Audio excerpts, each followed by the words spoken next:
Bom, boa noite a todos. Bem-vindos a mais um programa do Ciências às 19 horas.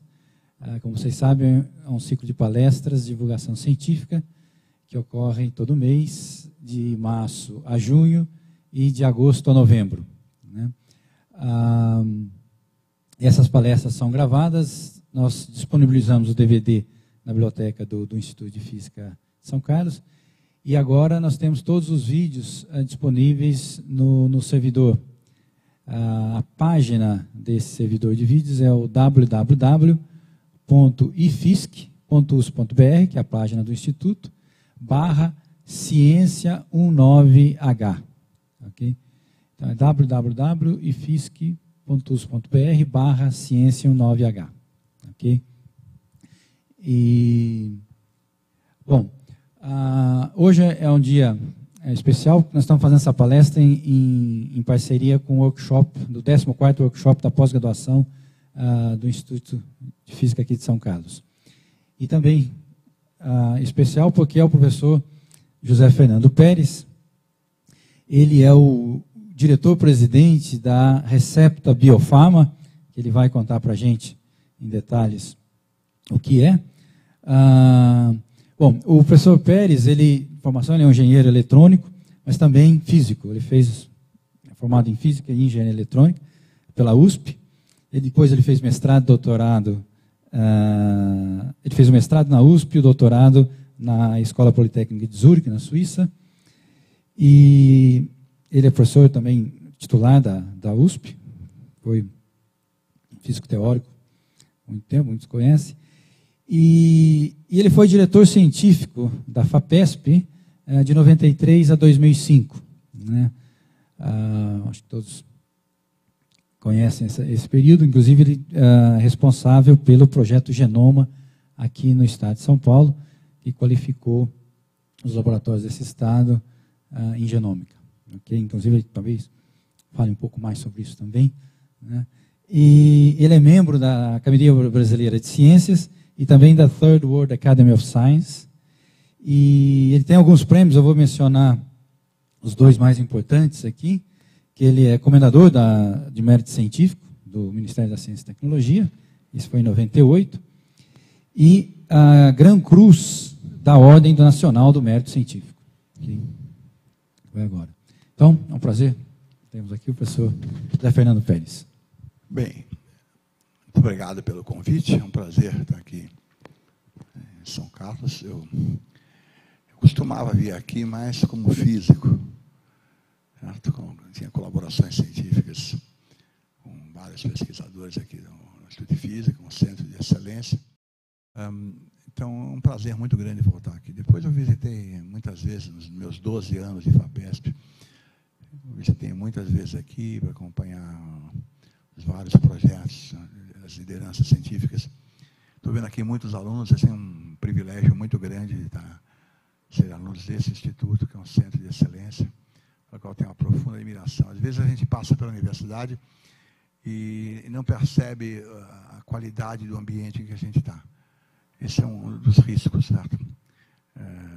Mesmo que não seja para ser físico depois. Eu tenho um filho que fez biologia na USP, e quando chegou no segundo ano, ele falou, esse meu filho, o Gabriel, quando chegou no segundo ano de biologia, ele falou, pai, eu não gosto nem de planta e nem de bicho. Eu falei, isso é irrelevante.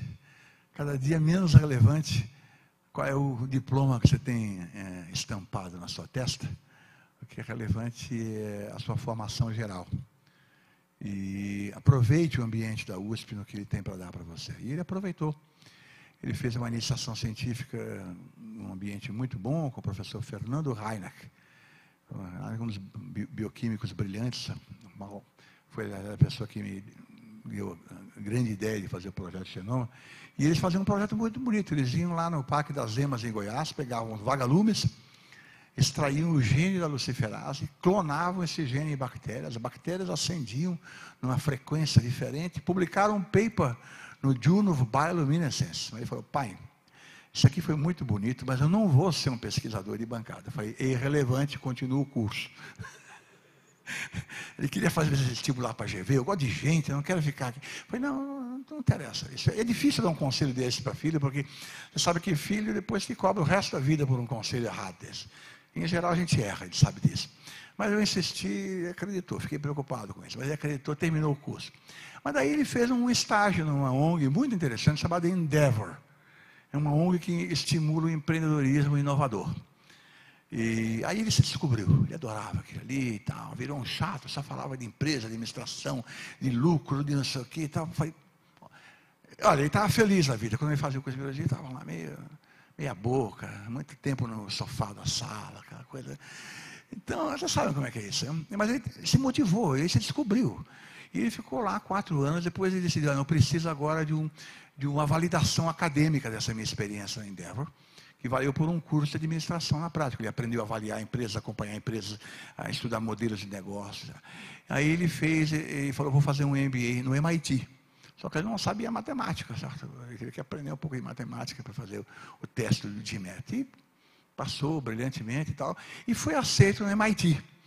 Eu tenho certeza, e isso ficou claro, que atribuíram que o MIT gosta de diversidade. Então, o fato de aparecer um biólogo lá, que não era nem engenheiro, e nem administrador de empresa, era uma fauna diferente que estava aparecendo lá. Vamos pegar esse cara aqui. Então, essa formação de biólogo e a experiência científica dele certamente foi valorizada e ele está feliz na vida. Estou falando isso porque, na realidade, a gente nunca sabe o que vai fazer na vida. Né? E eu, por exemplo, estou agora fazendo algo que nunca, eu podia imaginar que estivesse falando sobre isso para vocês. Né? Então, o Luiz Agostinho falou, eu disse a vocês, eu sou um físico. Ele falou físico teórico, mas físico teórico é uma coisa muito ampla. Eu sou um físico mais matemático. Física matemática. É uma coisa que você pode chamar de ciência absolutamente inútil. Tá certo? Por critérios. Mas que dá um prazer enorme, viu, de fazer. É uma das coisas bonitas de fazer. Mas na minha vida eu passava provando teoremas. Quer dizer, meus papers terminavam com teoremas, estudando algum modelo de relevância para os físicos. Quando você provava o teorema, os físicos falavam, mas a gente já sabia isso, certo? Quer dizer, na verdade, era uma coisa que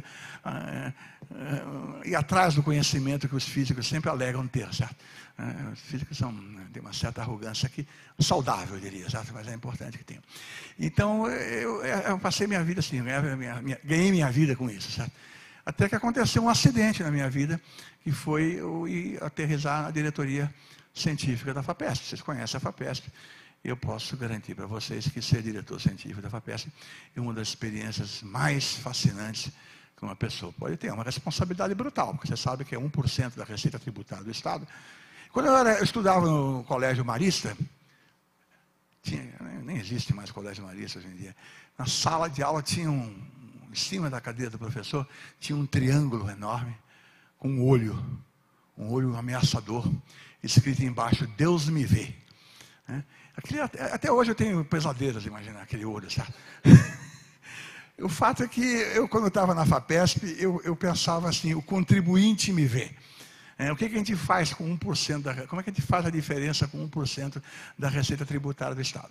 Então foram 12 anos fascinantes, porque a gente passou com essa preocupação e tive colaboradores extraordinários, entre eles o professor Luiz Nunes, que foi um colaborador importantíssimo na nossa gestão, e a gente junto conseguiu fazer algumas coisas muito interessantes.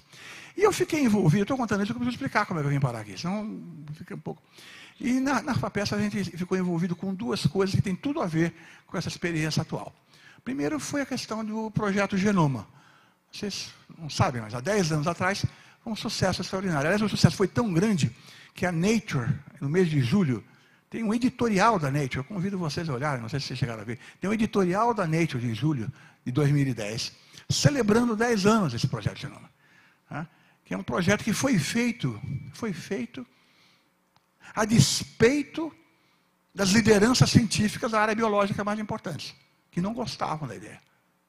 Físicos gostam mais de genoma do que biólogos. Mas isso não é um fenômeno brasileiro, isso é um fenômeno do mundo inteiro. Você sabe que o genoma humano não foi financiado pelas agências de fomento à saúde nos Estados Unidos. O NIH, o principal. Foi financiado pelo Department of Energy. É verdade. Físicos gostam mais de genômica, certo? Então o projeto Genoma foi feito porque eu não era biólogo. Se eu fosse biólogo, eu sempre digo que esse projeto não teria sido feito. Porque eu tenho levado muito a sério a crítica das lideranças científicas mais significativas na área biológica do Estado de São Paulo. Foram contra. Mas é um fenômeno natural também em ciência. O Max Planck tem uma frase que uma frase um pouco terrível, mas está escrita, não é? A frase é dele, não é minha. Certo? Ele diz, a ciência progride também porque os bons cientistas morrem. Isso tem que ser entendido de uma maneira, no sentido de que os bons cientistas são tão brilhantes, é tão forte a influência deles, que eles definem como tem que continuar sendo feita a ciência. E tem a lógica deles. Né? E porque eles são bons, eles têm credibilidade, eles são seguidos. Então, se quer fazer... Aliás, o Darwin também disse algo nesse sentido, muito interessante. Ele falou, olha, a minha teoria não vai se afirmar pela força científica dela. Ela vai se afirmar porque os que são contra vão morrer. Interessante que vários físicos diferentes têm cientistas de diferentes áreas têm essa visão. E podem ter certeza, a genômica era uma nova forma de fazer ciência naquela época, né, que certamente não era entendida, certo, percebida por vários setores, lideranças científicas importantes do país, certo? Pessoas que construíram a ciência brasileira. Tenho o maior respeito por eles, não me entendam errado, mas foi feito a despeito deles, certo? E o projeto foi um sucesso muito grande, e a partir dele foi feito também um projeto Genoma do Câncer, e aí houve uma participação importante do Instituto Ludwig de pesquisa sobre o câncer. O Instituto Ludwig é uma instituição global de pesquisa sobre o câncer. Daniel Ludwig foi um visionário, bilionário, que morreu sem herdeiros, e todo o trust dele foi deixado para financiar pesquisas sobre o câncer, para combater o câncer. E em particular, em São Paulo, há uma filial do Instituto Ludwig, que foi financiada com recursos de um projeto fracassado que ele teve aqui no Brasil. Quem tiver curiosidade de ler na internet alguma coisa sobre o projeto Jari, né? O projeto Jari é uma área do tamanho do estado de Sergipe, da Bélgica. Certo? E ele queria fazer uma coisa que hoje em dia seria considerado louca. Era muito louca, mas era um projeto visionário. Perdeu $1 bilhão. Mas uma parte do dinheiro sobrou, foi para financiar uma filial do Ludwig, a filial do Ludwig em São Paulo. E o Ludwig foi parceiro da FAPESP num projeto Genoma do Câncer, estudando genes expressos em tumores.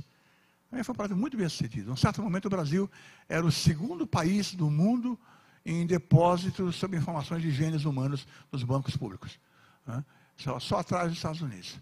E essa informação foi muito usada, tanto no genoma público como no genoma do Craig Venter, porque era uma informação muito preciosa.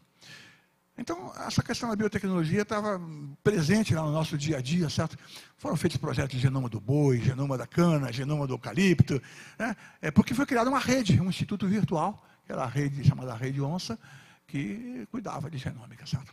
E mais do que isso, o Ministério da Agricultura dos Estados Unidos, veja, o Ministério da Agricultura dos Estados Unidos encomendou à nossa rede aqui em São Paulo um estudo de uma outra variante da bactéria, que era a Xylella fastidiosa, porque essa Xylella fastidiosa, lá nos Estados Unidos, causava uma doença nos vinhedos da Califórnia. Veja, o governo americano encomendou. Foi um sucesso realmente sem precedentes na história científica do país. E uma repercussão extraordinária. Tem na revista The Economist, tem uma fotografia minha no New York Times, desse tamanho, uma página. Eu me orgulho disso, certo? Realmente. É surpreendente, quer dizer, realmente essas coisas não acontecem com tanta frequência assim, como a gente sabe. Foi realmente uma coisa extraordinária. Foi um momento bonito da ciência brasileira. E talvez uma das coisas importantes da nossa gestão na FAPESP tenha sido exatamente essa obsessão de achar que era possível fazer coisas mais ousadas aqui no país. A gente tem oportunidade, tem necessidade de pensar em coisas mais ousadas. Fazer ciência realmente na fronteira do conhecimento. E isso é possível fazer aqui no Brasil de forma mais intensa do que vem sendo feita se as nossas instituições assim o permitirem.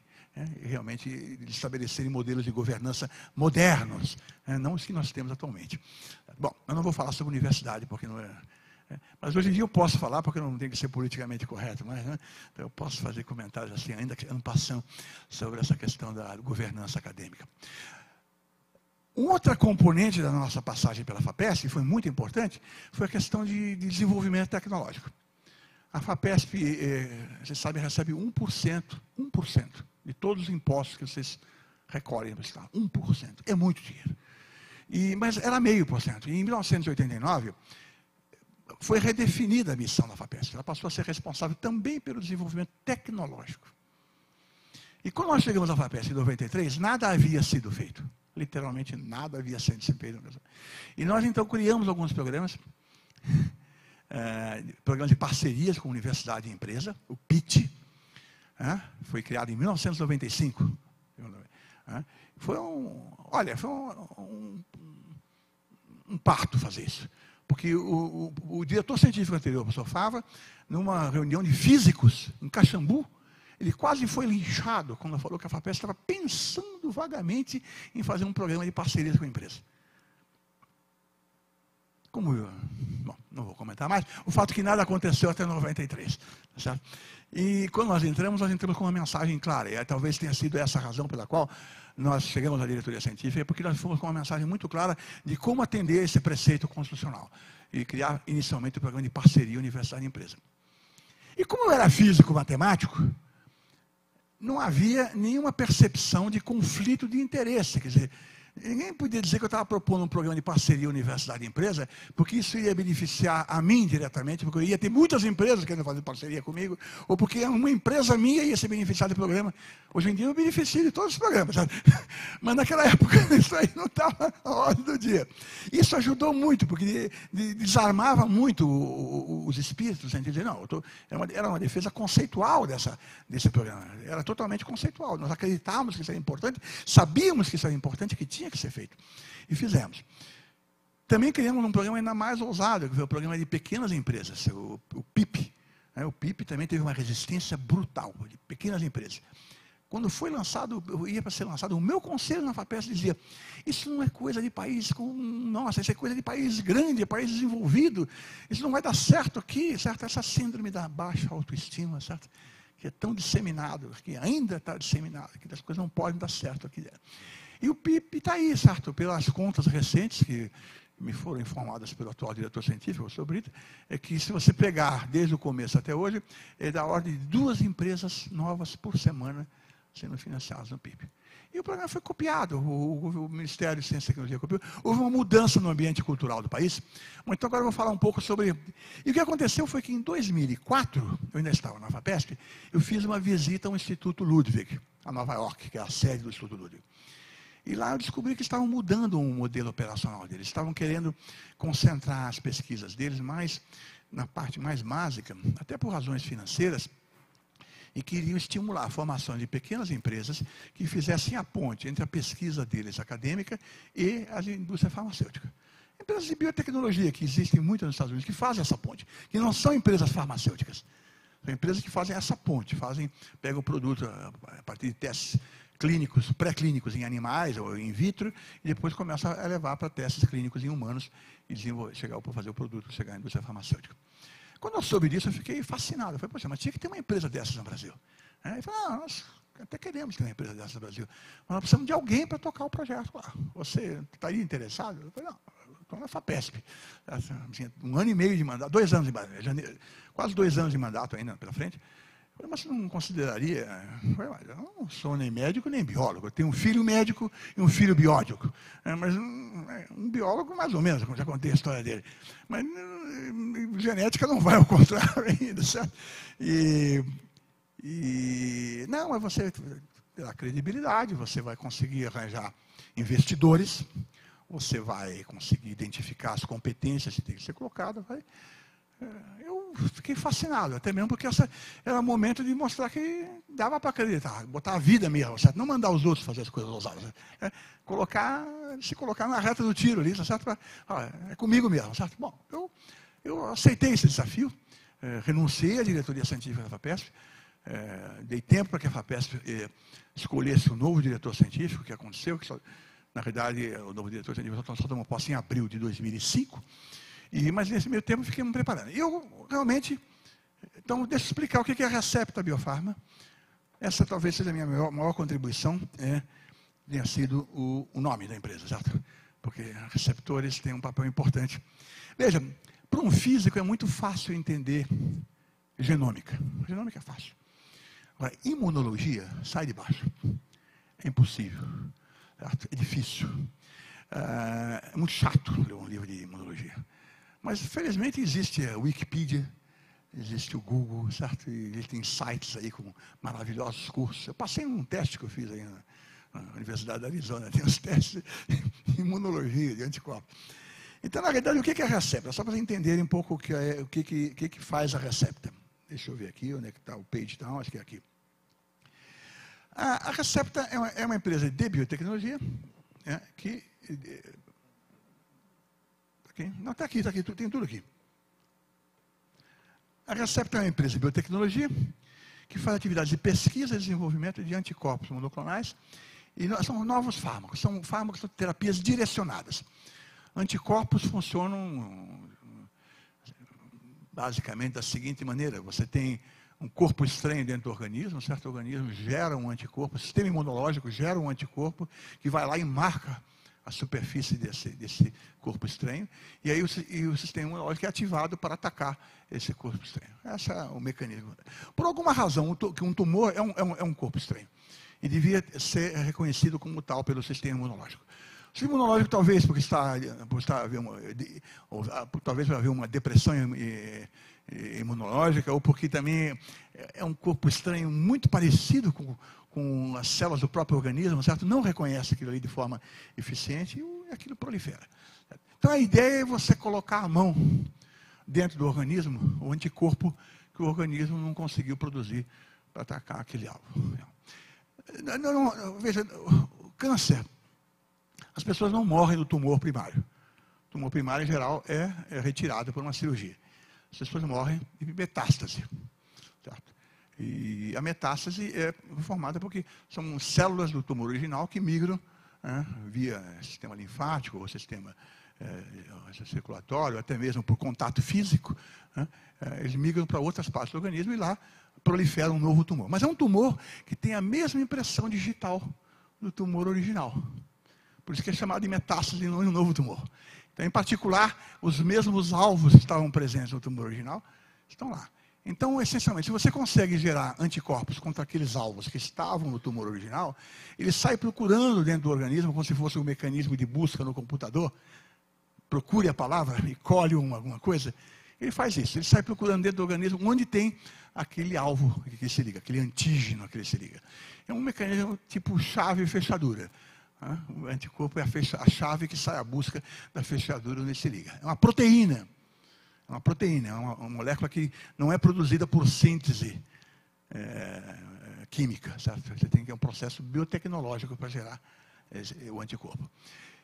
E anticorpo, e tem os peptídeos, que são fragmentos de proteínas, que também vêm sendo utilizados. Os peptídeos também têm essa capacidade de se dirigir a alvos específicos, só que são fragmentos de proteínas, e tem uma vantagem interessante, porque eles podem ser sintetizados quimicamente. O processo não é biotecnológico. Então, é isso que a Recepta faz. Ela faz pesquisa e desenvolvimento de anticorpos e peptídeos para tratamento de câncer. Aí a pergunta é essa: por que a gente acha que dá para fazer isso aqui no Brasil? Essas foram as perguntas que eu me fiz, certo, quando eu comecei. E, primeiro, tem uma infraestrutura, certo? Tem gente competente. Não é abundante, porém. Não tem tanta gente assim. Isso tem a ver com o modelo que a gente tem que adotar. Tem gente, mas não é que você fala, preciso de alguém que saiba assim, produzir um anticorpo monoclonal, põe um anúncio no jornal e aparece uma fila de interessados. Não é assim. Vai encontrar, em geral, o especialista disso aí, lá escondido em algum canto da universidade, mas tem. Tem instalações hospitalares para isso. As multinacionais deram uma contribuição interessante para o país nesse sentido. Tem muito teste clínico sendo feito aqui no Brasil, mas só por multinacionais. E, com isso, elas conseguiram gerar uma infraestrutura, os hospitais, com médicos, técnicos, certo? E uma infraestrutura de serviços que presta serviço a essas multinacionais e da qual nós estamos nos beneficiando agora. De maneira singular, vocês vão ver. Você vai fazer um teste clínico com vários hospitais, você tem que ter um protocolo preparado, e esse protocolo vai ser aplicado em vários hospitais. Por exemplo, nós temos hospitais em Belo Horizonte, no Rio Grande do Sul, no Rio de Janeiro, São Paulo, que estão aplicando o mesmo protocolo. Eu preciso ter certeza que esse protocolo, lá na ponta, o médico em Porto Alegre está fazendo os registros adequados dos prontuários, está seguindo estritamente o que está definido no protocolo, porque a empresa é responsável por isso, afinal das contas. Então, você tem que contratar uma empresa que é uma CRO, uma Clinical Research Organization, que faz esse serviço para você. Existe mais de uma dúzia dessas empresas no Brasil. Eu nem sabia o que era isso quando eu comecei o projeto. Existe mais de uma dúzia. São empresas femininas, cheias de biólogas, farmacêuticas. É incrível. Você vai lá visitar, assim, é um mar de moças trabalhando, é uma beleza. E realmente muito interessante. E é curioso que eu ouvi frases desse tipo. Professor, é uma emoção falar de teste clínico em português. Porque eles só conversam com multinacionais. E o que eles fazem com os testes clínicos é acompanhar, monitorar e também traduzir o protocolo que vem feito no exterior. E garantir que a Anvisa e o Conselho Nacional de Ética e Pesquisa aprovem esse protocolo. E os custos são muito mais baratos do que nos grandes centros, apesar, embora o dólar caindo desse jeito tenha piorado um pouco a nossa competitividade. E também acesso à paciência. Há muito pouco teste clínico nesse país. Ainda há um certo preconceito com o teste clínico. Muita gente, quando você fala em teste clínico, pensa que as pessoas estão servindo de cobaia. Teste clínico é uma coisa que se oferece. Veja, aqui no Brasil, atualmente, só gente rica. Quando está esgotado o potencial terapêutico no país, pega o avião e vai para os Estados Unidos participar de algum teste clínico. Nos Estados Unidos, os testes clínicos competem por pacientes. Tem tanto teste clínico em andamento que é uma competição. Então, na realidade, aqui nós temos o contrário, uma situação que o qual a gente pode se beneficiar. Muito bem. E também, eu acho que a FAPESP até contribuiu, nesse sentido, houve uma mudança cultural em relação à inovação tecnológica. Os programas do PIP foram depois o governo federal criou o PAP, tá certo? Copiando o PIP, não é isso, né? O ministro de Ciência e Tecnologia fala isso abertamente, foi a FAPESP que teve a iniciativa. E houve uma mudança, agora não é mais um palavrão você dar dinheiro público para uma empresa. Certo? A lei de inovação que foi aprovada é uma lei que permite isso explicitamente. Era proibido por lei no Brasil fazer o que todos os países desenvolvidos fazem, que é investir em inovação tecnológica em empresas. Esse é um ponto importante, mudou a cultura. E isso é um elemento de viabilidade importante. E também o governo federal definiu isso, tem sido observado, tanto com produção de drogas como biotecnologia, como prioridades explícitas, certo? Então, na realidade, isso também compunha essa percepção de vantagem do país quando a gente aceitou esse desafio.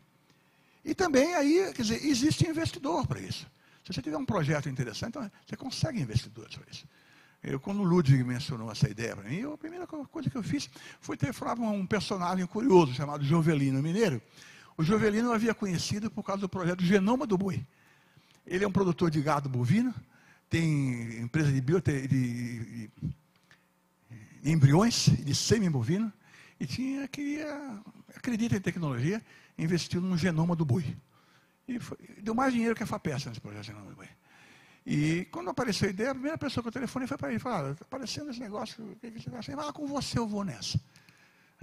E ele criou uma ponte imediatamente com outra pessoa muito importante, estou falando de essa coisa, que chama-se Emílio Odebrecht. Emílio Odebrecht, o nome Odebrecht, você sabe o que representa no país, é a maior construtora, a empresa de construção civil do país, é uma das maiores do mundo, está presente em vários lugares, é a maior empresa multinacional brasileira, certo?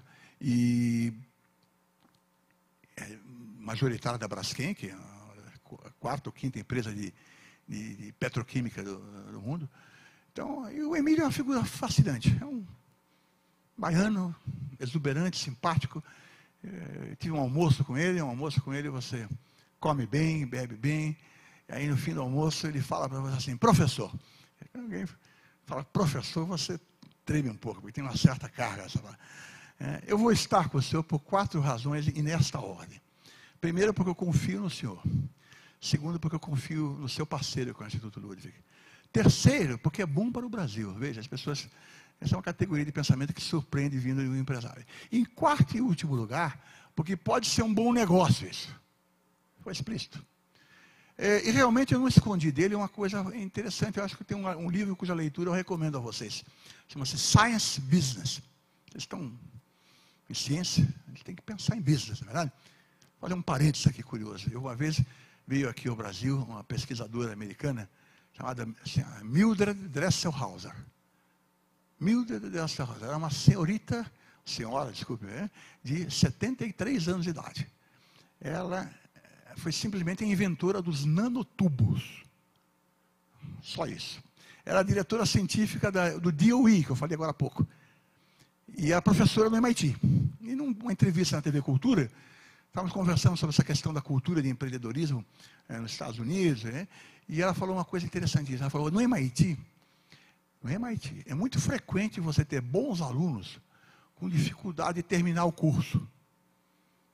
MIT, bons alunos. Ela não falou de outra instituição, nem de maus alunos. Falou de bons alunos no MIT. Porque eles estão muito envolvidos com as suas empresas.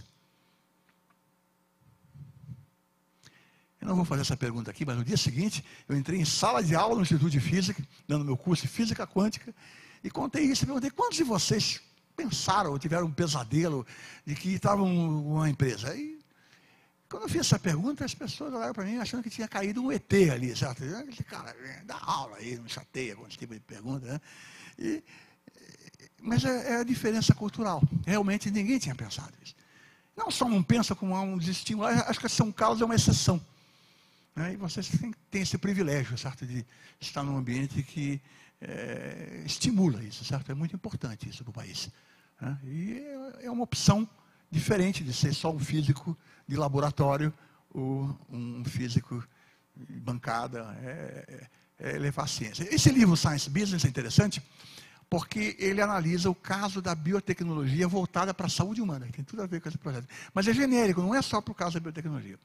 E ele chama a atenção que nessas áreas que são muito ligadas à ciência contemporânea, o negócio tem características que tornam muito pouco atraentes para o investidor. Por quê? Porque o volume de investimento é maior. Segundo, porque o tempo de maturação desse investimento, o tempo que você leva para ter o produto com o qual você vai ganhar algum dinheiro, é maior. E terceiro, e mais importante, tem um elemento de incerteza. Por quê? É diferente de um projeto de um avião. Num projeto de um avião, você sabe que você dispondo de boa engenharia, o seu avião voa. Vai voar, não é verdade? Você muda o projeto aqui, a asa e tal, redefine ali, mexe no reverso, senão não breca aquilo e tal. É a coisa mais. Agora, num projeto de biotecnologia à saúde humana, o seu avião pode não voar, mesmo que você tenha a melhor engenharia disponível do mundo. Porque depende da resposta de uma variável sobre a qual você não tem controle, que é o organismo humano. E você pode descobrir isso só no fim da linha. Só no último teste clínico, ou mesmo depois do último teste clínico, porque o FDA pode achar que, embora tenha sido bem sucedido o seu teste clínico de fase 3, ele não tenha tido uma amostragem suficiente para pegar um efeito fino de uma subpopulação, como já aconteceram vários casos desse tipo. É uma fração grande de projetos que passam com sucesso por fase 3, que é a última etapa do teste clínico, e não vão ao mercado. E sem contar aqueles que vão ao mercado, mas depois, numa fase 4, são retirados do mercado. Então, tem todos esses riscos. Tá? Então, nós conseguimos investidores. E o que eu fiz? Eu fiz uma parceria com o Ludwig, porque o Ludwig queria... Eu criei uma empresa inicial com esses meus investidores para negociar com o Ludwig, porque o Ludwig queria licenciar 4 anticorpos monoclonais do portfólio deles, mas queria praticar um modelo que é normal nos Estados Unidos. Como é que você licencia uma propriedade intelectual, uma patente? Você recebe um cash up front, uma parte à vista. Depois, conforme há um progresso no desenvolvimento do produto, você recebe por metas, por milestones, e depois paga royalties no fim, para uma fração do que o seu faturamento. Eu falei para eles, esquece, eu não vou conseguir nenhum investidor no Brasil que vai dar cash up front para o Ludwig, e muito menos para milestones. Eu propus um modelo diferente, que o Ludwig virasse sócio da empresa. Essa que essa figura está mostrando. A Recepta tem 2 sócios. O Ludwig Instituto, que detém 36% do negócio, e os investidores brasileiros, onde tem o Emílio Odebrecht e o Jovelino Mineiro, e eu também, por força sou um sócio desse projeto. Muito bem.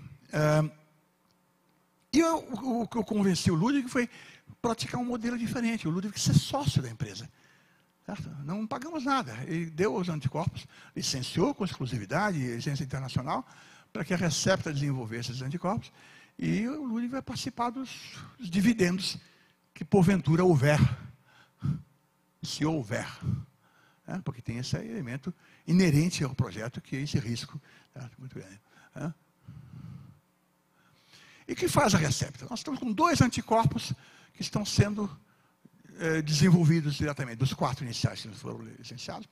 Um deles, o Ludwig já havia feito um teste clínico de fase 1. As drogas passam por teste clínico de fase 1. Primeiro, tem pré-clínico, você testa em animais, ou em vitro, certo? Em células. E depois de passar dessa etapa, você vai para a fase 1, onde você testa em pacientes humanos. No câncer, você trata de pacientes humanos já sem nenhuma opção terapêutica em fase 1, quer dizer, pacientes voluntários doentes, ao contrário de outras drogas que tratam de pacientes de voluntários sadios. Em câncer, você não pode tratar de voluntário sadio. E se você passa a fase 1 com sucesso, onde você mede uma série de parâmetros, na realidade você não está querendo verificar nenhum efeito clínico da droga, você quer verificar de parâmetros. Qual é o tempo que a droga, chamada de farmacocinética, quanto tempo a droga fica no organismo, qual é a dose máxima tolerável, qual é a toxicidade, de maneira que você possa projetar, certo? Qual é a dosagem para um teste clínico de fase 2, qual é a frequência que você vai dar a droga, qual é a dosagem e quais são os efeitos colaterais, você tem que ficar atento e assim por diante. E você pode ser reprovado já na fase 1, tá certo? A fase 1 já pode dar uma toxicidade tão grande que não... Então o Ludwig já tinha um que tinha passado por fase 1 e que teria que ir à fase 2. Então nós ficamos repentinamente, isso foi considerado no momento um grande sucesso da negociação, trazer já um anticorpo para ir para a fase 2. Mas daí eu tinha que aprender, eu não sabia nada sobre testes clínicos. E pior, as empresas brasileiras também não fazem testes clínicos. Não há, quer dizer, não tem para quem você chegar, me ajuda. Tem algumas pessoas que têm uma experiência aqui e ali, mas o ambiente não está preparado para uma empresa brasileira. Nem mesmo os comitês de ética dos hospitais sabem, às vezes, que as normas são diferentes. Né? Se você é uma empresa brasileira, você é uma empresa multinacional. E tem uma série de circunstâncias que nós somos uma surpresa. Um baile que está ocorrendo, a gente entra no baile, no meio do baile, e fala, quem é esse cara aí que vem com esse... E é isso que está acontecendo. A Receptor entrou nessa festa, tá certo? Nesse desafio. Nós estamos, então, fazendo um teste clínico de fase 2, com pacientes com tumor de ovário, e vamos começar agora um outro teste clínico com pacientes com tumor de mama. E temos um outro teste clínico que está num estágio anterior. Na verdade, o teste clínico é um outro anticorpo, para o qual nós estamos gerando a linhagem celular para produzir o anticorpo. Nós estamos orgulhosos de 2 coisas aqui. Nós somos a primeira empresa brasileira que tem um teste clínico de fase 2 registrado na Anvisa, no FDA, certo? Para tratamento de câncer. Ainda somos os únicos. E nós estamos, pela primeira vez, foi gerada uma linhagem celular estável e produtiva de anticorpo no nosso laboratório, no Instituto Butantan. Eu falo sobre o nosso modelo daqui a pouco. E também nós estamos gerando mais anticorpos, nós estamos criando um portfólio nosso, um pipeline. Né? Então nós estamos gerando novos anticorpos e também agora peptídeos, tá certo? Para tratamento de câncer, certo? Que estão indo para ensaios em fase pré-clínicos. Muito bem. Desculpe. Como é que a gente resolveu essa equação? Quer dizer, nós adotamos um modelo baseado em parcerias com instituições de pesquisa. Quem for visitar a empresa, vai ver uma empresa de biotecnologia singular. Eu não tenho prédio com máquinas, com muita gente vestida de branco, não tem. Eu tenho lá um hub, uma inteligência, certo? Que é responsável, uma equipe interna, que é responsável por decidir o que tem que ser feito, como tem que ser feito, com quem pode ser feito e acompanhar o que está sendo feito. Certo? E tem uma equipe externa da empresa também, que trabalha nas instituições parceiras. Veja, é importante que são 2 ingredientes. Tem que ter uma equipe forte interna e uma equipe forte externa da empresa trabalhando nos laboratórios de parceira. E eu acho que esses 2 ingredientes são essenciais para que uma parceria possa trabalhar dentro do ritmo que é importante para uma empresa. Certo? Eu vou voltar a falar sobre isso. E tem uma equipe de cientistas dentro do ambiente acadêmico que colaboram conosco, tá certo? Que acompanham os projetos que acontecem junto, acompanham, colaboram com os nossos cientistas e também orientam, são responsáveis. Mas você sabe como é que é? Se você tem um bom pesquisador na universidade, estou falando dos bons, você quer fazer parceria com um bom, ele não quer bom, você quer um ótimo. Os ótimos, primeiro, não são tantos. Segundo, são muito ocupados. Quem tem orientador aqui sabe que é difícil falar com o orientador, não é verdade? O orientador está na congregação, o orientador está em Brasília, no CNPq, o orientador está no Congresso, o orientador está escrevendo o seu projeto para o CNPq para conseguir a sua complementação salarial, está publicando o seu paper, e assim por diante. E ele tem, em geral, uma dúzia de projetos, não é verdade? Ou 10. Tem 10 projetos. Bom, ótimo, tem 10 projetos. Aí você chega lá com o seu projeto, você vai ser o 11º dos seus projetos. Você vai ter 11avos, otimisticamente, do tempo do projeto. E o seu projeto vai continuar dentro do ritmo que é o ritmo acadêmico, que eu não estou criticando. O ritmo acadêmico é esse mesmo. O pesquisador não é funcionário da empresa. Né? Mas então, para resolver essa tensão, o que a gente fez? A gente colocou uma equipe nossa, não bolsistas do orientador. Porque bolsista, você sabe, tem que fazer relatório para a FAPESP, tem que fazer prova, tem que passar, tem que ter nota, tá certo? E assim por diante, tá certo? E não responde à empresa, ele responde a quem ele paga. Todo mundo responde a quem ele paga, não é verdade? Então, na realidade, nosso modelo é colocar a gente paga pela empresa nos laboratórios que colaboram conosco, tá certo? Esse é o modelo que nós adotamos. E esse é o modelo... Então, nós temos uma equipe interna, que temos gente de excelência, o doutor Travassos, que é um grande especialista em biologia celular, aposentado da Escola Paulista de Medicina, o doutor Orenz Maras, que é um diretor clínico. O diretor clínico é interessante, que faz o protocolo. Fazer um protocolo é um paper de umas 150 páginas.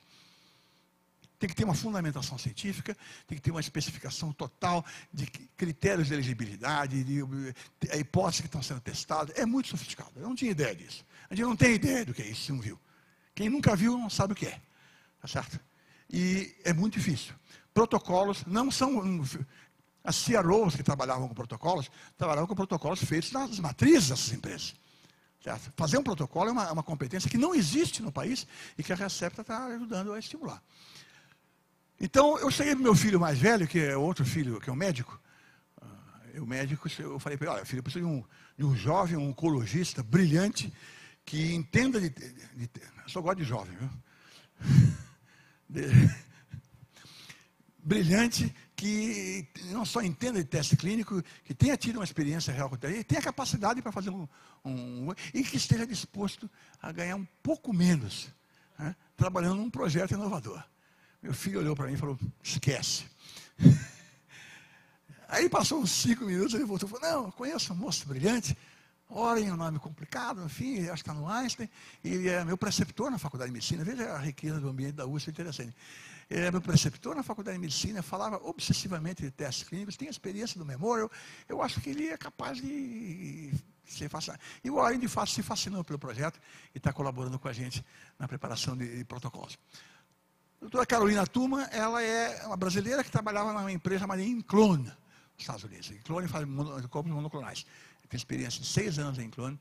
A Inclone você deve conhecer aquela empresa, né? Mais jovem sabe. Martha Stewart, sabe quem é essa apresentadora americana que foi presa por insider information? Certo? Era essa empresa, certo? Mas especialistas em aspectos regulatórios, são muito delicados, né? E depois uma equipe externa de pesquisadores colocados nos diversos ambientes das instituições parceiras. Não está atualizado aqui, que eu tenho ainda também uma parceria agora com a Unifesp, a Escola Paulista de Medicina. Então, quais são os meus parceiros? São o Ludwig Global. A parceria com o Ludwig é muito importante, porque ela permite, logo de cara, uma transferência efetiva de conhecimento. Quando a gente faz um protocolo clínico aqui no Brasil, a gente discute com os especialistas do Ludwig, dos diversos centros que sabem avaliar protocolos. Então, nós temos gente nossa que foi treinada em Melbourne, que foi treinada em Nova York, tá certo? Para adquirir o know-how para fazer as coisas que estão sendo feitas aqui no Brasil. Então, essa parceria a priori, porque o Ludwig é sócio. Mas tem uma parceria com a filial local, onde nós temos um grupo de pesquisadores gerando novos anticorpos, com o Instituto Butantan, onde se faz a biologia celular, onde foi feita a primeira linhagem celular de um anticorpo monoclonal humanizado aqui no país, e também na Faculdade de Medicina, o Dr. Venâncio Alves. É interessante essa parceria. As pessoas, Nós não estamos... essas parcerias são ganha-ganha. O Dr. Venâncio Alves, há 30 anos, trabalhava com imunohistoquímica. Imunohistoquímica é o seguinte: uma informação relevante para a empresa é saber o seguinte: tumor de ovário. Qual é a fração de pacientes cujos tumores expressam o antígeno que é alvo do nosso anticorpo? Essa é uma informação clínica relevante, é uma informação científica relevante, é uma informação de negócio importante, porque dimensiona o tamanho do mercado que você vai tratar. Tá certo? Por exemplo, tem um anticorpo monoclonal no mercado, que é o Herceptin, que é muito importante aí, que fatura alguns bilhões por ano, da Genentech, que ele é usado para tratamento de tumor de mama. Então, 23% dos pacientes de tumor de mama têm esse antígeno, certo? E, portanto, são elegíveis para tratamento. Isso é interessante porque só é elegível para tratamento com anticorpo aqueles pacientes cujo tumor, certo? Você faz análise imunohistoquímica, verifica que eles têm o alvo com que se liga o anticorpo. O antígeno está presente ali. Então, o Herceptin tem 23%. Só que nos 23%, só 20% respondem ao tratamento. Então, mostra o tamanho do desafio. Existem 10 anticorpos monoclonais no mercado, aprovados pelo FDA e sendo usados na clínica. Só tem 10. Para câncer tem 10. Tem outros tantos para doenças autoimunes, mas para câncer tem 10 somente. Então, é um mercado totalmente em aberto, certo? Mesmo para tumor de mama, onde tem você vê, tem ainda mais de 95% dos pacientes que não são tratados de forma eficaz. Muito bem. Então, a Faculdade de Medicina tem um acervo enorme de lâminas de tumores. E a quantidade de informação que a nossa equipe que trabalha com o Dr. Venâncio gera é tão grande, é anomalamente grande, comparado com grandes hospitais do mundo. Porque o Hospital das Clínicas é um hospital enorme, por qualquer parâmetro. Então, a estatística, para fazer a estatística corretamente, você precisa de programas para fazer todas as correlações com diversos tipos de expressão. É um trabalho extraordinário. E por que ele faz isso? Ele não está prestando serviço para nós. Ele faz isso porque ele publica papers de patologia nas principais revistas, apresenta em congressos. E para nós é importante que ele faça isso, porque valida a informação que nós damos, certo, para os nossos anticorpos. Então, é uma parceria mutuamente benéfica. O Instituto Butantan está fazendo isso por quê? Quem conhece o professor Isaias Hall, que teve em pouco tempo diretor científico, ele tem grande alergia à indústria farmacêutica. Eu estou usando um eufemismo, certo? Mas ele quis fazer o projeto conosco porque ele queria que o Butantan se apropriasse da tecnologia de gerar linhagens celulares de anticorpos monoclonais. Então, nós estamos propiciando, e nós fizemos um investimento na infraestrutura do Butantan e colocamos os nossos técnicos cientistas colaborando com o grupo, que já pré-existia, mas estava trabalhando dentro de um ritmo muito mais lento para fazer um projeto desse tipo. Muito bem. Então, esse é um pouco para entender. E ela tem uma parceria muito importante com o MIT. Essa parceria com o MIT está aumentando, inclusive. Porque o MIT tem um programa, aliás, meu filho foi fazer um MBA no MIT, mas não é por isso que eu consegui isso lá no MIT, foi antes. Eles têm um programa de MBA, e lá dentro do programa tem um curso chamado G-Lab, que é Global Entrepreneurship Laboratory. Interessante esse programa. E o que eles fazem? Os alunos que fazem esse curso, eles são obrigados, veja bem, obrigados a dar consultoria gratuita para empresas de qualquer parte do mundo, por isso chama-se Global, vão lá e se candidatam. Os alunos escolhem as empresas que eles querem participar. Eu, como soube desse programa, fui lá e me apresentei, logo no começo, bem incipiente. Falei com uma professora de biotecnologia dentro da Sloan. A Sloan é a escola de administração do MIT. E uma professora de biotecnologia. Eu falei para ela a história, ela falou, seu caso é fascinante. Sua história pessoal, Brasil, Ludwig, câncer, monoclonais, tem todos... fascinante. Mas os alunos não gostam de empresa que não tem faturamento. Eles querem empresa com faturamento. E a sua empresa vai levar algum tempo para ter faturamento. Mas ela falou, mas o que vai ser decisivo não é isso. O que vai ser decisivo é o que você vai pedir a eles. E aí, mais vale quem Deus ajuda do que quem cedo madruga, eu, como meu último ato como diretor científico da FAPESP, foi num evento aqui em Ribeirão Preto, um fórum de biotecnologia. Eu me sentei à mesa ainda como FAPESP e tinha na mesa o senhor Fernando Reinach, que trabalhava na Alerix, na época, e um rapaz do BNDES, Pedro Palmeira, que aliás foi um contato muito útil desde então. E aí o professor Fernando Heine apresentou um modelito muito interessante, que para os físicos até faz sentido. É um modelo de como tomar decisões na empresa dele. Tem muitas ideias, muitos projetos. Como é que eu tomo uma decisão se eu vou fazer ou não um projeto? Então é simples. Você divide o projeto em etapas, que você tem que atingir, tem metas muito claramente definidas, você tem que ter um tempo para atingir aquela meta, você tem um custo para atingir aquela meta e tem uma probabilidade de sucesso e fracasso. Para atingir aquilo, não? E você compõe tudo isso e chega lá no fim da linha, você vê quanto vai faturar no primeiro ano, no segundo ano, você reduz tudo isso a valor presente, levando em consideração, e você tem sim um expectation value, né? Faz sentido para os filhos. Eu olhei aquele modelo e falei, eu até entendo isso, sabe? Achei fascinante, né? Falei, um negócio bonitinho, né? E aí eu cheguei para o Fernando e falei, não, me empresta essa apresentação. Não, não posso, aqui é coisa de empresa, coisa séria. O Fernando é muito amigo meu, mas é muito chato. Não posso dar, não posso. Assim. Aí você condoeu um pouco e me mandou por um e-mail uma referência de um paper do MIT, de onde ele tinha tirado aquela ideia.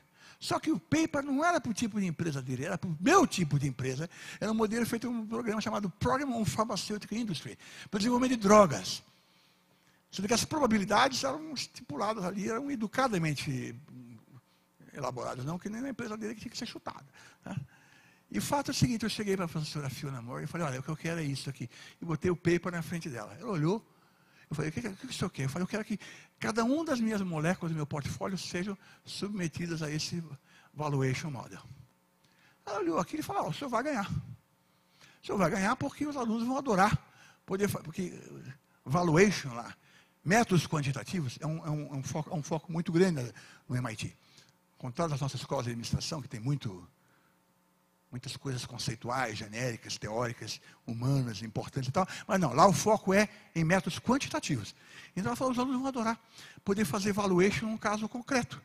E eu recebi 4 alunos do MIT que vieram e passaram 5 semanas trabalhando num valuation model comigo. Então essa é uma colaboração importante. E gratuitamente. Paguei passagem de 2, o MIT pagou passagem de outros 2. Eu só podia pagar o hotel deles, nem a refeição eu podia pagar. Certo? Aí vocês perguntam, por que uma universidade privada faz isso de graça? Eu perguntei isso para eles. Eles disseram, não fazemos isso de graça. O aluno, quando paga a matrícula, ele compra o direito de participar de um projeto que vai educá-lo. Né? Eu acho que isso faz a gente refletir um pouco. O aluno comprou esse direito. Isso é parte do currículo dele agora, certo? Que deu essa consultoria para a Recepta Biofarma aqui no Brasil. Né? É muito interessante isso. Né? 2 coisas importantes. Esse modelo não é... Porque as pessoas confundem. Eu já ouvi de alguns teóricos da inovação, e existem muitos aqui no país, que nunca viram, nunca passaram perto de uma empresa, mas tem muitas teorias bonitas, certo? Sobre a inovação. Então, um deles me chegou e falou, não, Pérez, e está numa posição importante. Pérez, você devia ter um prédio e ter laboratórios. Eu falei, não estou entendendo. Você devia, porque o seu modelo não é um modelo interessante. Eu falei, mas olha, não entendo, porque o meu produto é um intangível. O que é o produto da empresa? É uma propriedade intelectual de uma droga para a qual eu demonstro uma eficácia clínica. Ninguém vai me perguntar se foi feito naquele prédio, no outro prédio, se o prédio é meu, se o prédio é da esquina. Ninguém vai perguntar isso. Vai perguntar se eu tenho a propriedade intelectual, se ela é sólida, se ela de fato é minha, tá certo? E se os resultados têm credibilidade. É isso que as empresas vão fazer. Mas as pessoas sempre se perguntam, mas a sua empresa não tem um prédio? Não tem prédio. Quem foi visitar lá tem só inteligência dentro do nosso laboratório. Tá? E nós não investimos em prédio e equipamento, nós até ajudamos as instituições a comprar equipamentos, que façam bom uso deles, tá certo? Não nos preocupa isso.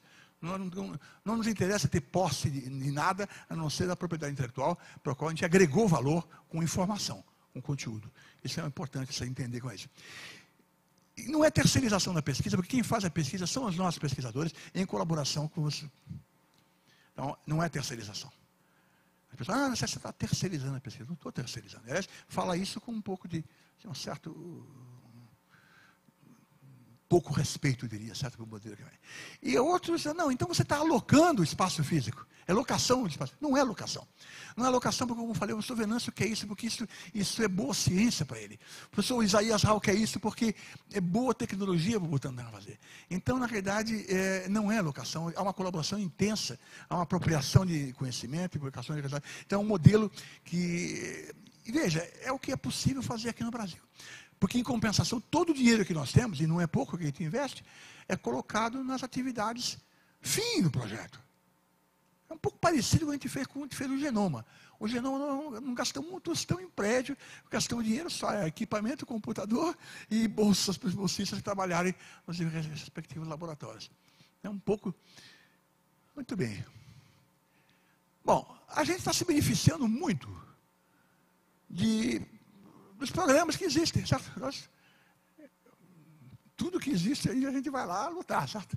Nós recebemos recursos da FINEP, a parceria com o Butantan, que renovou o laboratório, modernizou o laboratório, equipou o laboratório do Butantan, que criou uma infraestrutura, foi financiado num plano de parceria. O dinheiro vai para o Butantan. A empresa só dá a contrapartida, certo? Numa conta do Butantan. Certo? Não vem para a empresa esse dinheiro. Na subvenção econômica, nós temos 2 auxílios de subvenção econômica, sendo que na última rodada, a nossa empresa, nós temos orgulho de dizer, na área de saúde, foi o primeiro colocado, porque a FINEP produziu uma lista ranqueada e com o maior valor na área de saúde. Ou seja, o projeto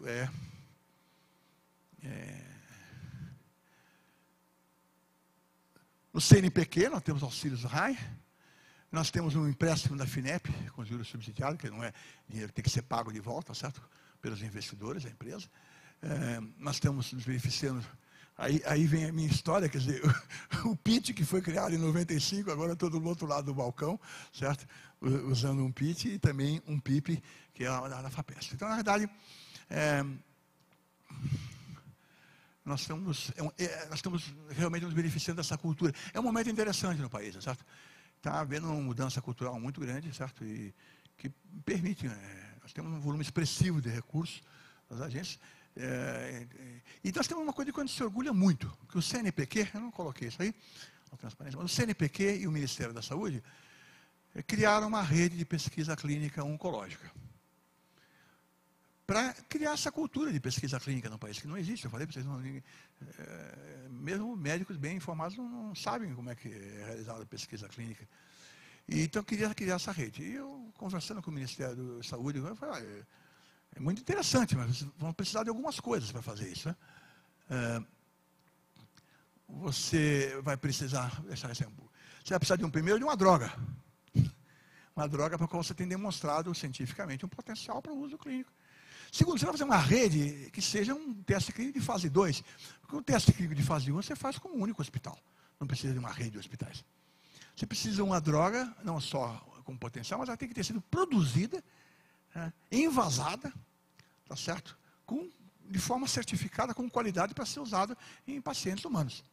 Você precisa transportar essa droga, de que ela tenha sido produzida, de forma rastreável.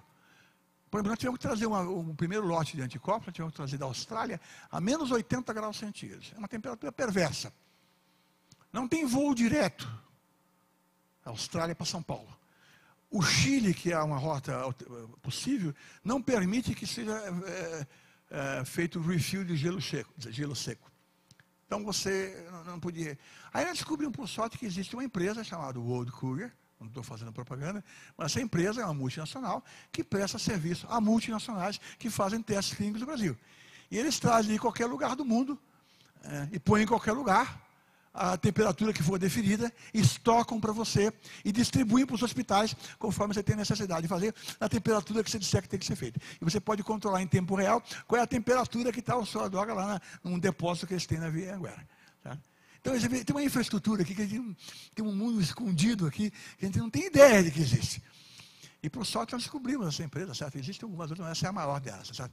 Então, eu falei, tem que controlar tudo isso. Você tem que ter a droga, controle da logística, controle dos aspectos regulatórios.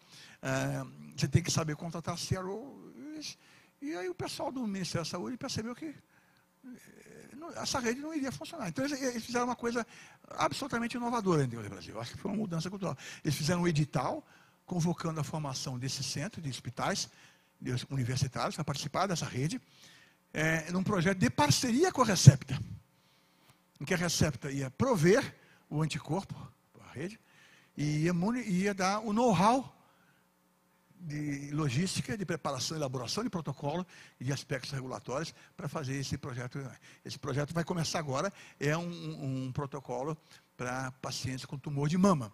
60% das pacientes com tumor de mama expressam um antígeno, então esse anticorpo tem um potencial e tem uma resposta clínica com pacientes de mama. Né? Então, na realidade, botar um teste clínico na rua é uma coisa muito complicada, certo? Eu não vou perder muito tempo com isso, mas nós temos vários hospitais. Você tem que mandar alguém lá fazer uma auditoria na empresa que produziu, para ter certeza que as instalações estão ok, o processo de produção. Você tem que fazer uma auditoria no lugar que faz a ampolagem. Tudo tem que ser auditável nesse processo. Né? Se você quer registrar no FDA, você tem que ter um agente nos Estados Unidos, tá certo? Que represente a empresa perante o FDA. Você precisa estar atento às exigências regulatórias do FDA. Né? Tem uma série de... Olha, se eu tivesse ideia... É muito complexo. Se eu tivesse ideia que eu ia entrar nisso aqui, eu teria, não sei se eu teria desistido, mas eu teria pensado um pouco mais e teria relutado um pouco mais em aceitar esse desafio, que é um desafio fascinante. Eu tive que aprender tudo. Eu tive que aprender um pouco de imunologia, um pouco de câncer, um pouco de protocolos clínicos, aprender de como você cria uma empresa, como você negocia a estrutura corporativa da empresa, as sociedades, os acordos acionistas. Você vê lá um contrato e aparece a palavra, não, isso aqui é uma opção de compra, é uma put option, ou é uma call option, ou então isso aqui é um drag along, ou um tag along, e graças a Deus existe o Google, onde você vai lá e clica e você aprende na hora, certo? O que é isso aí? E é fascinante, mas quando essas coisas médicas o meu filho mais velho, os filhos são impiedosos com os pais, ele fala, pô pai, quando você fala essas coisas, as pessoas acham que você está entendendo alguma coisa. Eu falei, para mim isso é suficiente. Pois é, um pouco isso, tá certo? Mas eu posso garantir para vocês que tem sido uma aventura fascinante passar por isso aqui. Esses aqui são os testes que a gente está para começar, é um andamento. Quem entrar no site do clinicaltrials.gov vai ver lá a única empresa brasileira, certo? Tem um teste clínico que já está recrutando e o outro que vai começar a recrutar agora para pacientes com tumor de ovário. Logo, logo teremos um terceiro e um quarto, tá certo? Nada disso elimina a incerteza inerente ao processo. Não há nenhuma garantia de que nada vai ter sucesso, mas é uma coisa fascinante.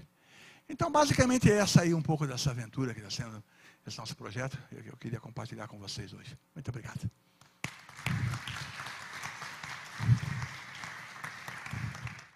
Pérez, já que você falou que se você soubesse, talvez você não tivesse entrado nesse negócio, né? Eu mudei a biologia também, às vezes eu penso. Mas se, por exemplo, alguém, hoje em dia, quer fazer uma experiência semelhante, ele vai encontrar um clima mais propício e você acha que vai ser mais fácil? Eu acho que sim. Eu acho que a gente, inclusive, está sendo olhado como uma experiência. Eu acho que sim. Que o ambiente é mais favorável e há uma percepção de necessidade isso aí, né? Como disse, quando o Ministério da Saúde e o CNPq lança um edital, certo? E colocam explicitamente no edital que a empresa parceira que foi escolhida é uma empresa brasileira que, por sua vez, está recebendo muito subsídio governamental, certo? Eu acho que mostra que isso é já quase que exercer um poder de compra do Estado. A gente sempre fala disso, né? Que uma das dificuldades do desenvolvimento tecnológico é o Estado não exercer o poder de compra, não fazer encomenda. Isso é uma encomenda tecnológica, né? E a empresa está se beneficiando dessa parceria, porque vai ser feito o teste clínico com o anticorpo sem custos para a empresa, certo? Então, é um benefício grande, é uma compra tecnológica do governo, e o governo vai se beneficiar, porque podia ter recebido talvez até de graça da Roche isso, certo? Mas acho que essa percepção de que não se trata de ser mais barato, né? Isso é a mesma coisa quando foi feito o projeto do genoma da Xilela. Naquela época, uma das críticas que eu vi é que esse projeto não vai adiantar nada, não vai resolver nada, e não, vai ser muito caro, não vai ficar tão bom. O melhor mesmo, para fazer mais depressa, mais barato e melhor, era comprar o resultado nos Estados Unidos, certo? Mas não é esse o importante. O importante é desenvolver a competência de fazer aqui. E o projeto foi feito de uma maneira para maximizar a formação de recursos humanos nessa área. É diferente da época, você lembra da Bronzina? Né? Era outro ambiente, né? Era outro ambiente. Acho que mudou o ambiente. Então, realmente mudou o ambiente. Eu acho que o país... eu acho que nos últimos 10 anos, eu acho que houve um entendimento melhor nesse, eu chamo de ecossistema da inovação, do papel e responsabilidade de cada um dos atores. Qual é o papel da universidade? Qual é o papel das agências de fomento? Qual é o papel do governo? Qual é o papel das empresas? E havia uma confusão muito grande. Algumas pessoas ainda têm expectativas inadequadas sobre o que seja o papel da universidade. O papel da universidade é uma coisa, o papel da empresa é outra coisa. Parcerias podem ser importantes para os dois lados, mas é importante reconhecer que a missão da universidade, primeiro, é ensinar, é formar recursos humanos. Essa é a missão da universidade, é formar a gente. E essas parcerias são importantes enquanto instrumentos de melhorar a qualidade da formação dos seus alunos de graduação, de pós-graduação, assim por diante. E começou a haver um entendimento melhor, havia muita confusão. Muita confusão. E eu acho que a lei de inovação também mudou bastante o contexto. É interessante que eu acho que a política tecnológica passou a ser uma política de Estado. Um pouco como o que aconteceu com a política econômica. A política econômica, nós tivemos mais ou menos 16 anos, né, de um certo alinhamento de política econômica. Na política científica e tecnológica, também houve esse alinhamento. Eu acho que a lei de inovação que foi aprovada em 2004, o texto original tinha sido proposto no governo anterior. Ele tinha sofrido forte oposição do Partido dos Trabalhadores. Certo? Foi aprovado depois, em 2004, com uma versão que eu chamaria de ainda mais neoliberal. Tá certo? Assim como a política do governo do Banco Central foi ainda mais ortodoxa, certo, do que no governo anterior. Então, na realidade, mas isso é positivo, porque mostra que virou política de Estado, certo? Quase que independente de quem esteja à frente. Então, claro que vai haver nuances aqui e ali, prioridades, mas eu acho que isso mudou de forma definitiva e irreversível. Ô Pérez, deixa eu fazer uma pergunta. Vamos imaginar que tudo dá certo.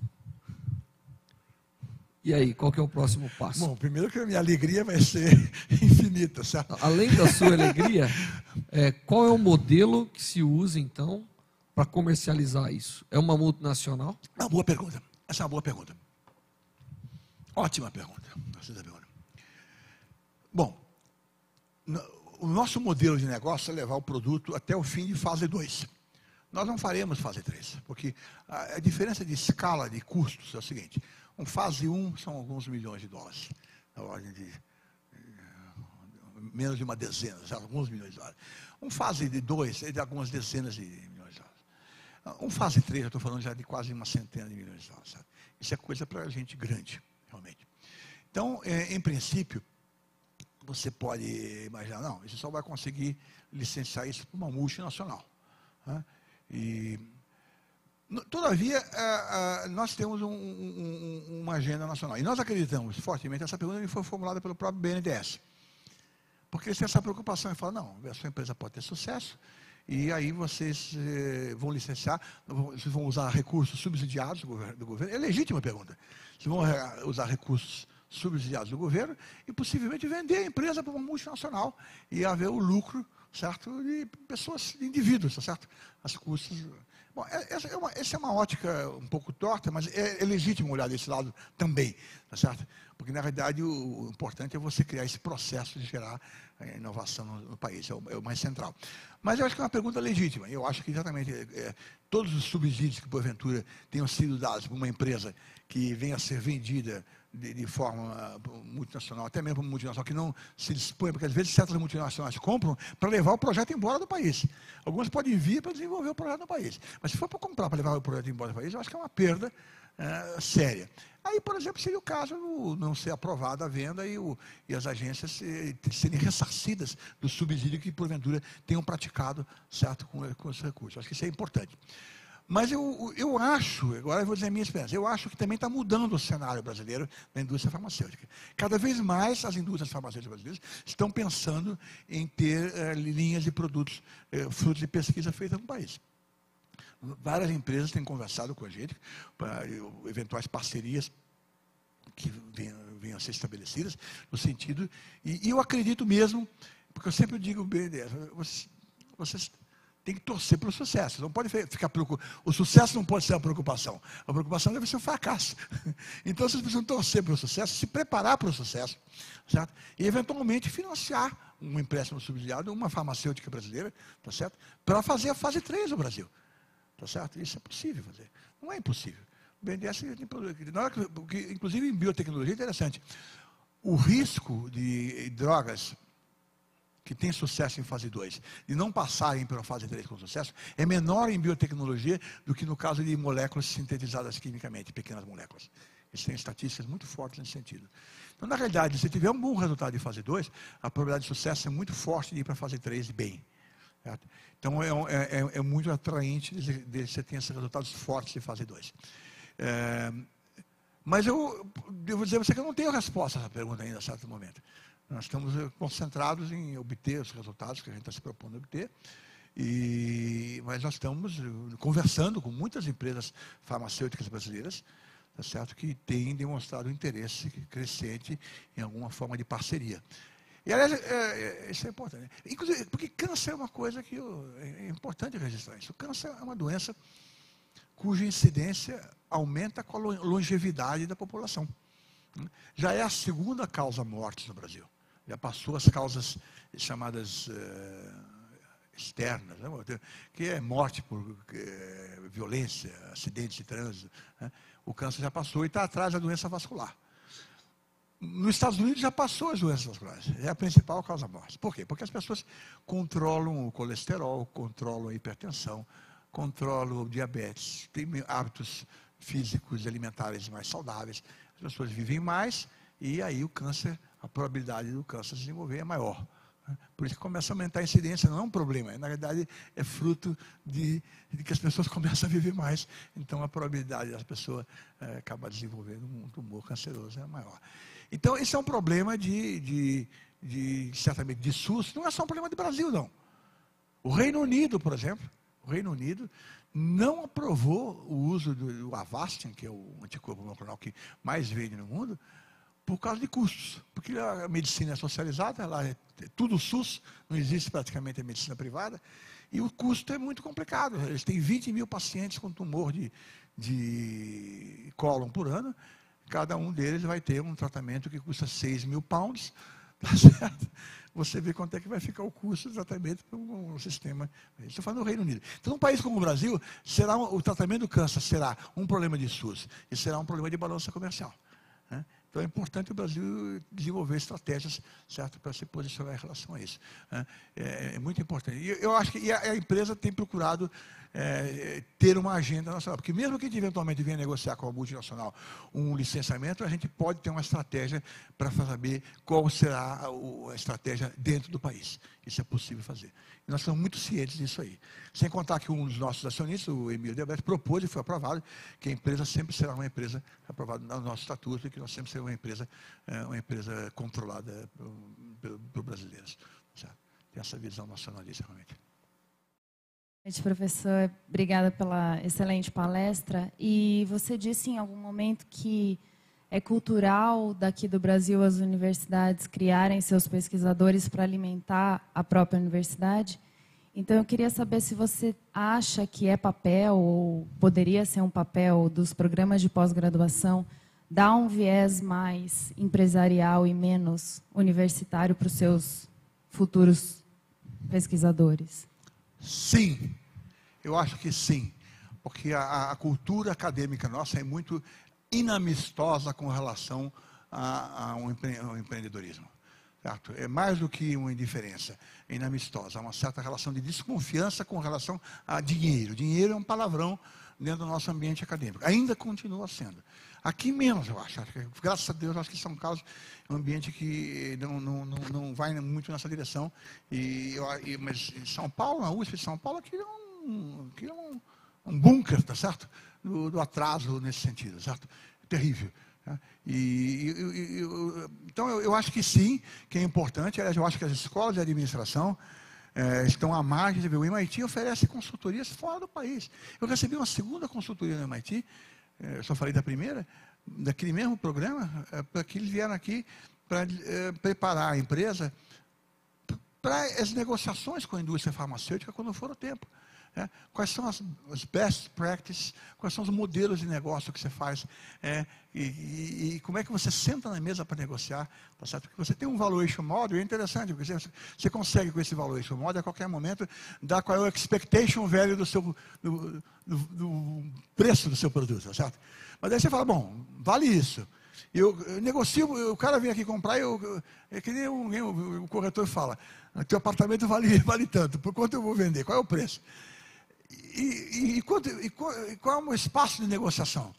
Então, exatamente, essa consultoria normativa é muito interessante, porque eles deram para nós quais são os parâmetros do outro lado da mesa, certo? O que eles olham? O que eles estão querendo ver? Qual é a expectativa de retorno deles, certo? Qual é a fração daquilo que você sabe quanto é que eles podem ganhar e quanto é que deve ser de lucro para eles, certo? Então, essa é uma experiência grande que eles trouxeram, também passaram 5 semanas aqui, e essas coisas são importantes, porque elas, às vezes, mais importante do que o produto é o processo que você é obrigado a passar, por refletir, porque eles trabalham com os inputs que você dá, certo? Você tem que gerar as informações. Então, na verdade, eu acho que essa questão cultural tem que ser superada, e eu acho que sim, que deveria ter um ambiente que estimulasse, por exemplo, empresas a virem aqui, darem seminários, casos de sucesso, casos de fracasso, tá certo? A nossa sociedade pune muito o fracasso, tá certo? O fracasso é parte desse processo, né? Nós somos uma sociedade de imigrantes, na verdade. O imigrante a priori é uma pessoa que fracassou no seu ambiente, veio para cá e foi um bem. Nós temos que aprender a fazer isso, certo? Entender por que fracassa, como fracassa. Então, trazer empresas que trabalham com inovação na área de tecnologia, mesmo que não seja ligada com a área específica, pode ser muito enriquecedor, né? E fazer as escolas de administração participarem, porque muitas empresas na FAPESP, mesmo nós vimos, muitas empresas que entram no PIP, programas, e não têm um valuation model, eles não têm muito claro como é que eles vão ganhar dinheiro com aquilo, né? Não tem isso muito claro. Isso é importante. Eu acho que sim, que a universidade precisa criar um ambiente mais amistoso fazer os alunos serem confrontados com essa pergunta. Mostrar que existem programas que estimulam isso. A FAPESP permite que você, no PIP, que você apresente um projeto e o projeto seja avaliado e aprovado antes de você criar a empresa. Então, você pode depois... Então, essas coisas têm que ser estimuladas, têm que ser divulgadas, e eu acho que os bons casos têm que ser apresentados. E a universidade tem responsabilidade, sim. Acho que há um espaço para isso. Eu sou contra criar cursos. Eu acho que a resposta estándar para isso é criar um curso. Não deve ser curso, mas ter alguma atividade sistemática que estimule esse tipo de percepção de oportunidade, que começa a haver cada vez mais no país. Acho isso muito importante. Muito importante. Oi. Desculpa. Além dos seus anos na FAPESP, você já teve outras experiências na administração? Teve outra empresa? Alguma coisa assim? Não, nenhuma experiência. Minha experiência é de físico e matemático, sabe? A minha produção científica baixou muito quando eu fui para a FAPESP, por razões óbvias, sabe? Teve um aluno meu brilhante que até me fez o favor de eu ter virado diretor científico, ele não terminar a tese de mestrado dele, porque ele virou mágico.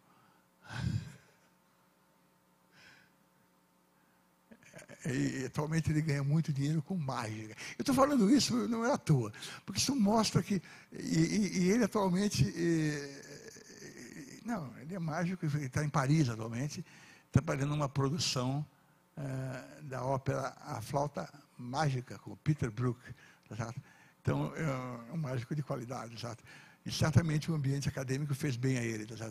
Eu acho que é importante a gente olhar para o ambiente onde a gente está e não ficar tão seduzido, então se sentir obrigado a ficar nesse ambiente. Tem que olhar o mundo, tem que olhar para fora do mundo. Existe vida inteligente fora da academia. A gente tem uma dificuldade em reconhecer isso, mas é verdade. Mas eu não tive nenhuma experiência anterior. Mas devo dizer que na FAPESP foi uma escola para mim. Porque o programa de pequenas empresas me obrigou muito a pensar sobre a viabilidade dos projetos. o projeto de programa de parceria, entender as parcerias que davam certo, as que não davam certo. As parcerias que davam certo era quando a empresa tinha uma equipe de cientistas dentro da sua... A FAPESP foi uma escola. Também no programa de propriedade intelectual, aprendi como é que negociava a propriedade intelectual. Então, realmente, a FAPESP foi uma escola fascinante também. Não há cargo mais fascinante na gestão de ciência e tecnologia do que o diretor científico da FAPESP, porque ele fica envolvido diretamente com tudo. Pérez, no começo da palestra, você disse que uma das vantagens que o Brasil oferecia era toda a infraestrutura de testes clínicos.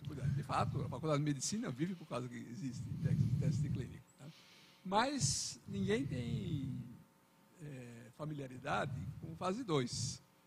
Né? Nem essas empresas. E muito menos fase 1. Conforme você vai indo para baixo, fica mais difícil. Então, e aí esse pessoal está aprendendo, você... Pois é, esse projeto, esse projeto com o CNPq e o Ministério da Saúde foi interessante. Quando nós fomos no Ministério da Saúde, propus que tivesse essa parceria, o Dr. Reinaldo Guimarães, e ele falou, mas e o protocolo? Vocês vão fazer com uma multinacional, dar o protocolo pronto? Eu falei, não, vamos fazer essa rede participar da elaboração do protocolo também. Então, a rede, tá certo, está participando. Esse protocolo está sendo elaborado em conjunto com o nosso diretor clínico e com os PIs dos 6 centros que são do Instituto de Câncer da USP, do Estado de São Paulo, o INCA do Rio de Janeiro, no Rio Grande do Sul, o Hospital de Clínicas de Porto Alegre, o Brasília e mais um centro no Ceará, todos eles participando da elaboração do protocolo.